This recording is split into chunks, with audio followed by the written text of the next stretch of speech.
Hello दोस्तों, this is Durgesh Jogi. Welcome to Bharat Jogi institute. Bharat Jogi institute SSC, Vyapam and other state police की तैयारी कराता है। तो आइए एसएस भारत जोगी इंस्टीट्यूट के साथ जुड़ करके एसएससी में प्रीवियस ईयर्स में आए हुए साइंस के क्वेश्चन हैं उन्हें सॉल्व करते हैं। तो आइए उससे पहले कुछ जान लेते हैं। वक्त ने दिखाई ये सबकी असलियत, वरना हम तो थे जो हर किसी को अपना कहा करते थे। हम तो थे जो सबको अपना कहा करते थे। तो वक्त बड़ा ही अनमोल है, तो वो सबको सबकी असलियत जरूर दिखाता है। ये महात्मा बुद्ध है, सभी पे कृपा बरसाए रखें। ये G20 का लोगो है। आइए अपने पहले क्वेश्चन पे चलते हैं। तो जी एसएससी में आए हुए क्वेश्चन है प्रीवियस ईयर्स के साइंस के। पहला क्वेश्चन पढ़ते हैं। The healthy individual has 12-16 grams of haemoglobin in every ml of blood. क्या कहेगा? एक स्वस्थ व्यक्ति के रक्त में 12 से 16 ग्राम हीमोग्लोबिन कितने ml में पाया जाता है? 12 से 16 ग्राम हीमोग्लोबिन कितने ml में पाया जाता है? तो एसएससी सीपीयू में आया हुआ क्वेश्चन है। कब आया है ये दोस्तों? और मॉर्निंग बैच में 2020 में आया हुआ है। तो क्या आंसर हो जाएगा हमारा दोस्तों? सही आंसर क्या हो जाएगा? ऑप्शन पढ़िए। A option 100 ml, B option 1000 ml, C option 1000 ml और क्या करेगा? C option 10,000 ml, D option 1 lakh ml। तो क्या आंसर हो जाएगा हमारा दोस्तों? सही आंसर हो जाएगा ए। कितना हो जाएगा? 100 ml में 1216 ग्राम हीमोग्लोबिन पाया जाता है। आइए इसके बारे में कुछ और जान लेते हैं। क्या क्या गया है कि 100 ग्राम ब्लड में 12 से 16 ग्राम का हीमोग्लोबिन पाया जाता है। 100 ग्राम ब्लड में 12 से 16 ml तक हीमोग्लोबिन पाया जाता है। उसमें भी महिलाओं में 12 से 16 ग्राम तक महिलाओं में पाया जाता है। वहीं पुरुषों में देखा जाएगा तो 13.5 से 18 ml तक पाया जाता है, अर्थात ml हीमोग्लोबिन पाया जाता है। नेक्स्ट क्वेश्चन पे चलते हैं दोस्तों। नेक्स्ट क्वेश्चन को पढ़ते हैं। सुनो, एट्रियल नोड कहाँ स्थित है? सुनो, atrial node is located in the, कहाँ पर स्थित है? A option bladder, B option heart, C option brain, D option stomach. तो क्या आंसर हो जाएगा हमारा दोस्तों? सही आंसर हो जाएगा क्या? हमारा हार्ट। आइए जान लेते हैं इसके बारे में। The sinoatrial node in the group of cell located in the wall of the right atrium of the heart। तो क्या कहा गया है? दाएं आलिंद में हृदय के दाएं आलिंद में कोशिकाओं का एक ग्रुप है। सिनोट्रियल क्या है? सिनोट्रियल नोड कोशिकाओं का एक ग्रुप है जो कि दाएं आलिंद में हृदय में पाया जाता है। ये क्या करता है? Spontaneous product in electric impulse that travel thought and the heart via the electric conduction system question and contract spontaneously। तो क्या कहा गया है कि इलेक्ट्रिक आवेश पैदा करता है जिससे हमारे ब्लड को सभी दूर क्या किया जाता है? संचारित किया जाता है। आइए नेक्स्ट क्वेश्चन पे चलते हैं दोस्तों। फोर्थ क्वेश्चन देख लेते हैं। Which organ is the responsible for removing the nitrogenous waste from the human body? मानव शरीर में नाइट्रोजन युक्त अपशिष्ट पदार्थों को कौन सा अंग जिम्मेदार है इन्हें बाहर निकालने के लिए? अर्थात बाहर निकालने के लिए कौन सा पद जिम्मेदार है? तो A option liver, B option kidney, C option lungs और डी ऑप्शन पेनक्रिस। तो क्या हो जाएगा हमारा आंसर? सही बी ऑप्शन हो जाएगा। क्या आ जाएगा? गुर्दे अर्थात किडनी। चलिए इसके बारे में कुछ और जान लेते हैं दोस्तों। क्या कहा गया है कि किडनी के बारे में जानते हैं। आंसर क्या है हमारा? Kidney. Humans have the 2 kidneys, अर्थात 1 पेयर किडनी होती है, 2 किडनीज होती हैं and kidney supplied the blood from the renal arteries. क्या कहा गया है कि धमनियों के द्वारा ब्लड को हमारे क्या तक लाया जाता है? किडनी तक पहुंचाया जाता है। वो kidney remove the blood nitrogen युक्त, किडनी रक्त से नाइट्रोजन युक्त बेस्ट पदार्थों को, किसे? नाइट्रोजन युक्त बेस्ट पदार्थों को, जैसे कि यूरिया, लवण और एक्स्ट्रा पानी, एक्सेस यानी अतिरिक्त पानी को क्या करता है? एक्सक्रीट फ्रॉम यूरिन, उत्सर्जन के आधार से अर्थात उत्सर्जन के द्वारा इसे बाहर निकाल देता है, मूत्राशय से बाहर निकाल देता है। आइए नेक्स्ट क्वेश्चन पे चलते हैं। Identify the organ which is the located by a both side of the human body. उस अंग की पहचान करें जो मानव शरीर के दोनों किनारों पर स्थित होता है। ए ऑप्शन प्लिया, बी ऑप्शन कलेजी अर्थात लीवर, या यकृत भी बोलते हैं इसे। C option kidney, B option bladder. क्या आ जाएगा? तो सही आंसर क्या आ जाएगा हमारा दोस्तों? क्या होता है जो दोनों तरफ पाए जाते हैं वो होती है सी ऑप्शन किडनी। आइए जानते हैं किडनी के बारे में कुछ जान लेते हैं। और तो kidney are the located of the abdomen either side of the body. मनुष्य के पेट के दोनों तरफ से पाया जाता है। Function of the filter blood, इसका कार्य क्या है? फंक्शन यानी कार्य ब्लड का यानी रक्त का क्या करना? फिल्टर करना, छानना। और यूरिन, और क्या करता है ये किडनी के हम क्या है? यूरिन को शरीर से बाहर निकालना भी है। क्या है? Extend from the body. आइए नेक्स्ट क्वेश्चन पे चलते हैं दोस्तों। name the glands and control the function of the endocrine glands। उस ग्रंथि का नाम बताइए जो अंतःस्रावी ग्रंथियों के कामकाज को नियंत्रित करती है। उस ग्रंथि का नाम बताइए जो अंतःस्रावी ग्रंथियों के कामकाज को क्या करती है? नियंत्रित करती है। A option pancreas, B option pituitary glands, C option pineal glands, D option adrenal glands. तो क्या आंसर हो जाएगा हमारा दोस्तों? B option. पिट्यूटरी ग्लैंड्स को मास्टर ग्रंथि भी कहा जाता है। पिट्यूटरी ग्लैंड्स को मास्टर ग्रंथि के नाम से भी जाना जाता है। आइए इसके बारे में जानते हैं। तो पिट्यूटरी ग्लैंड्स जिसे हम मास्टर ग्रंथि भी कहते हैं, अतः इसका कार्य क्या है? एड्रेनलिन ग्लैंड को क्या कंट्रोल करना। क्या काम है इसका? एड्रेनलिन ग्लैंड्स को कंट्रोल, अंतःस्रावी ग्रंथियों को कंट्रोल। हम इसे जानते हैं मास्टर ग्रंथि के नाम से। किसके नाम से जानते हैं दोस्तों? मास्टर ग्रंथि के नाम से भी इसे जाना जाता है।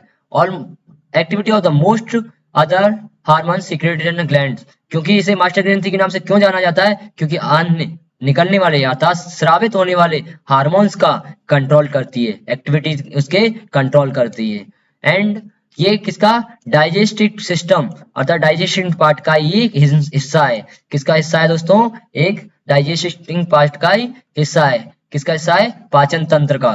एंड साथ ही इंपोर्टेंट एंजाइम्स, हार्मोन्स, और इनका एंजाइम और हार्मोन को निकलते हैं, उन्हें भी क्या करती है? खाना को फूड यानी तोड़ने का काम भी करती है।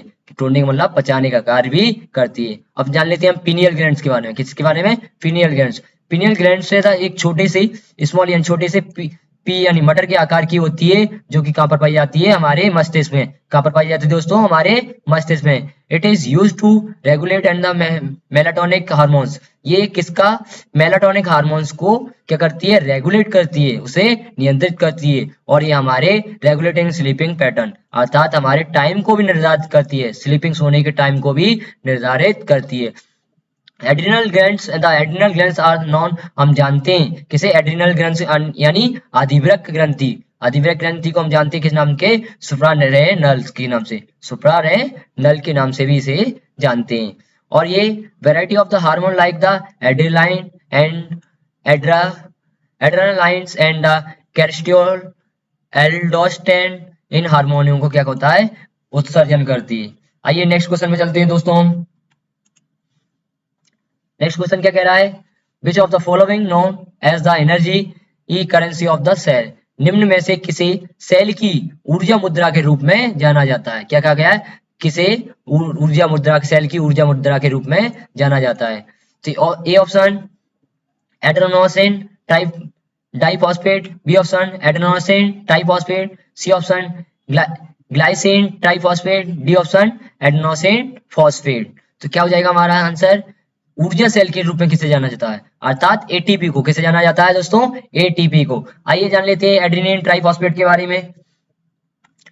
तो एडेनिन ट्राइफॉस्फेट और या फिर एटीपी, एडेनिन ट्राइफॉस्फेट या एटीपी जो हमारा सिद्धांत है molecule of the strong transforming energy and cell. ये क्या कह रहा है? हमारे हस्तांतरण एनर्जी को एक अणु है, प्रमुख अणु है। अक्सर हम इसे रिफर करते हैं किसके लिए? सेल एनर्जी के रूप में, ऊर्जा सेल के रूप में, करेंसी के रूप में। एंड साथ ही साथ में बैंक में स्टोरेज मनी के रूप में भी इसे प्रेफर करते हैं। किसे? एटीपी के रूप में। बैंक में मनी जमा के रूप में भी, इसे भंडारण के रूप में भी प्रेफर करते हैं। किसे? एटीपी को। आइए नेक्स्ट क्वेश्चन पर चलते हैं दोस्तों। नेक्स्ट क्वेश्चन क्या है? Exchange of gases occurs through which part of the plant tissues। पौधों के ऊतकों के किस भाग के माध्यम से गैसों का आदान प्रदान होता है? क्या कहा गया है? पौधों के ऊतकों के किस भाग के माध्यम से गैसों का आदान प्रदान होता है? A option phloem, B option stomata, C option xylem और डी ऑप्शन मैड्रिड। तो क्या जाएगा आंसर हमारा दोस्तों, क्या हो जाएगा आंसर, सही आंसर हो जाएगा ए फ्लोएम, सॉरी दोस्तों, सही आंसर हो जाएगा क्या, बी, क्या हो जाएगा, स्टोमेटा, क्या हो जाएगा, बी आंसर हो जाएगा। आइए इसके बारे में जान लेते हैं हम कुछ, स्टोमेटा के बारे में जान लेते हैं। The leaves of plants have tiny pores and their surface which are called, अर्थात क्या कहा गया है, पत्तियों के, पौधों की पत्तियों के छोटे छोटे क्या होते हैं, छिद्र होते हैं, जिसके कारण क्या होता है, जिसे हम क्या बोलते हैं, स्टोमेटा। क्या बोला गया है, छोटे छोटे छिद्र होते हैं पत्तियों पत्तियों के सतह पर, सरफेस यानी सतह पर, जिसे हम स्टोमेटा कहते हैं, यानी क्या कहते हैं उसे, स्टोमेटा कहते हैं। The exchange of the gases leaves during respiration, और श्वसन के दौरान वो क्या करती हैं, ड्यूरिंग अर्थात समय के दौरान, श्वसन के दौरान स्टोमेटा में एक्सचेंज होता है गैसों का, और वो करती हैं ऑक्सीजन को, गैसों के समय ऑक्सीजन को क्या कर लेती हैं, इंटर अर्थात और लेती हैं, और किसे, इसे हम क्या कहते हैं, stomata. Reach all the cells and the process of the diffuse है, क्या कह रहा है उसमें, ऑक्सीजन को हवा से ग्रहण कर लेती हैं, और इसे क्या कहा जाता है, इस प्रोसेस को स्टोमेटा में ही होती है। आइए नेक्स्ट क्वेश्चन पे चलते हैं दोस्तों। नेक्स्ट क्वेश्चन क्या कह रहा है, which of the following part of the human body release the carbon dioxide brought in the blood from the rest of the body, मानव शरीर का निम्न में से कौन सा हिस्सा शरीर के बाकी हिस्सों से कार्बन डाइऑक्साइड छोड़ता है, जो रक्त द्वारा लिया जाता है। तो ए ऑप्शन क्या हो जाएगा, श्वास नली, बी ऑप्शन वायु कोशिका, सी ऑप्शन स्वर यंत्र, और डी ऑप्शन श्वास नलिका। तो क्या आंसर हो जाएगा हमारा, एल्यूवेली। आइए जानते हैं एल्यूवेली के बारे में, जानते हैं ये क्या होती है, जानते हैं। Alveoli are the centre of the respiration system gas exchange, श्वसन प्रणाली का प्रमुख केंद्र है। क्या, एल्यूवेली श्वसन प्रणाली का प्रमुख केंद्र है। Alveoli pick up the incoming energy, और एल्यूवेली क्या करती है, उठाती है किसे, एनर्जी को, एनर्जी क्या है, ऑक्सीजन, और श्वसन के दौरान ऑक्सीजन को ले ग्रहण करती है, और वेस्ट पदार्थों को अर्थात उत्सर्जित कर देती है। वेस्ट पदार्थ कौन कौन से होते हैं, कार्बन डाइऑक्साइड को बाहर निकाल देती है। साथ ही साथ में ब्लड से क्या, कोशिकाओं के एल्वोली वॉल्स, उनकी दीवारों से अवर ब्लड एक्शन, और क्या करती है, कोशिकाओं की दीवारों से ब्लड ऑक्सीजन को ग्रहण करती है, और कार्बन डाइऑक्साइड को रिमूव कर देती है, छोड़ देती है। नेक्स्ट क्वेश्चन पे चलते हैं दोस्तों। Which of the below mentioned human organs can regrow after damage in adult? वयस्कों में क्षति, एडल्ट यानी वयस्क, एडल्ट यानी वयस्क, वयस्कों में क्षति के बाद नीचे उल्लेखित मानव अंगों में से कौन सा फिर से विकसित हो जाता है। A option kidney, B option liver, C option क्या दिया है, गैलब्लैंडर, डी ऑप्शन लंग्स। तो क्या जाएगा हमारा सही आंसर, क्या आ जाएगा दोस्तों, क्या हो जाएगा हमारा सही आंसर हो जाएगा लीवर, क्या हो जाएगा, लीवर। आइए जान लेते हैं इसके बारे में। एडल्ट यानी वयस्कों में लीवर रीजनरेट पुनः आ जाता है किसके बाद, surgical removal and the chemical injury, surgical removal चिकित्सा के हटाने के दौरान, या फिर एक केमिकल इंजरी के दौरान अगर खराब हो जाता है, तो पुनः 25%, कितना बोला गया है, 25% same mass of the regenerate back in the full size, 25% same का सेम लीवर पुनः जनरेट हो जाता है, यानी पुनः मास उसका बन जाता है, मास यानी द्रव्यमान। आइए नेक्स्ट क्वेश्चन पे चलते हैं। टूथ, क्या बोला गया, tooth enamel in made of, दांत एनिमल किससे बना है, दांत एनिमल किससे बना है। तो A option calcium sulphate, B option calcium silicate, C option calcium carbonate, और डी ऑप्शन कैल्शियम फॉस्फेट। तो क्या हो जाएगा हमारा दोस्तों सही आंसर, क्या हो जाएगा, क्या आ जाएगा आंसर सही दोस्तों, सही आंसर हो जाएगा कैल्शियम फॉस्फेट, क्या हो जाएगा, कैल्शियम फॉस्फेट। आइए इसके बारे में जान लेते हैं कुछ। तो कैल्शियम फॉस्फेट क्या है, animal is the hardest substance in the human body contained highest percentage of minerals 96%, क्या क्या है, सबसे कठोर पदार्थ एनिमल होता है मनुष्य के बॉडी का, उसमें 96% जो होता है मिनरल से बना होता है। क्या बोला गया, हमारे जो दांत होते हैं 90 एनिमल से बने हुए दांत होते हैं जो 96% मिनरल से होते हैं, और 4% बचेगा वो किससे होता है, वाटर और मटेरियल ऑर्गेनिक से, किससे, मटेरियल ऑर्गेनिक्स कंपोनेंट से, किससे बोला गया है, पदार्थों से और वाटर से मिलकर के कितना बना है, 4% बना है, और सबसे अब देखा जाएगा क्या बोला गया है कि प्राइमरी मिनरल्स ऑफ द हाइड्रोक्सापाइड। हाइड्रोक्सापाइड क्या होता है? हाइड्रोक्सापाइड जिसे हम जानते हैं किसके बारे में, एक क्रिस्टली कैल्शियम फॉस्फेट के नाम से जानता है। हाइड्रोक्सापाइड्स के किसे जानते हैं? कैल्शियम फॉस्फेट एक क्रिस्टली पदार्थ है। नेक्स्ट क्वेश्चन पे चलते हैं दोस्तों। Which among the following in the food tube, निम्न में से कौन सी खाद्य ट्यूब है? ए ऑप्शन स्वर यंत्र, B option thymus, C option भोजन नलिका, डी ऑप्शन महाधमनी। तो क्या हो जाएगा हमारा आंसर? सही आंसर क्या हो जाएगा दोस्तों? ऑक्सो, जानते थे भोजन नलिका, क्या हो जाएगा? ओसोफ्यूग, ओसोफ्यूग्स हो जाएगा। आइए जानते हैं इसके बारे में। ओसोफ्यूग्स के बारे में जान लेते हैं। ओसोफैक्स के बारे में जान लेते हैं। ओसोफैक्स द फूड पाइप्स या ओसोफैक्स अर्थात भोजन नलिका, भोजन नलिका part of the digestive system, पाचन तंत्र का ये एक हिस्सा है जिसे हम किसके नाम जैसे ट्यूब को carry food of your mouth, जो हमारे मुंह से खाना लेकर के स्टोमस यानी पेट तक ले जाता है। कौन ले जाता है? भोजन नलिकाएं। behind the wind pipes and the front of the spine, और ये वाइंड पाइप जो कहाँ पर पाई जाती है? रीढ़ की हड्डी के फ्रंट पे। कहाँ पर पाई जाती है? सामने रीढ़ की हड्डी के पास में, यानी सामने उसके पाई जाती है। कौन? उन फूड पाइप्स या भोजन नलिका। आइए जानते हैं इसके बारे में। नेक्स्ट क्वेश्चन पे चलते हैं दोस्तों। नेक्स्ट क्वेश्चन क्या है? Hydrochloric acid and the secreted in which part of the our digestive system. Hydrochloric acid हमारे पाचन तंत्र के किस हिस्से में स्रावित होता है? A option mouth, B option stomach, C option liver, D option small intestine. अर्थात आप बताइए क्या होगा आंसर हमारा? तो ये बी ऑप्शन हो जाएगा, स्टोमच। किसमें होता है हाइड्रोक्लोरिक एसिड का श्रावण? स्टोमच में। आइए इसके बारे में जान लेते हैं।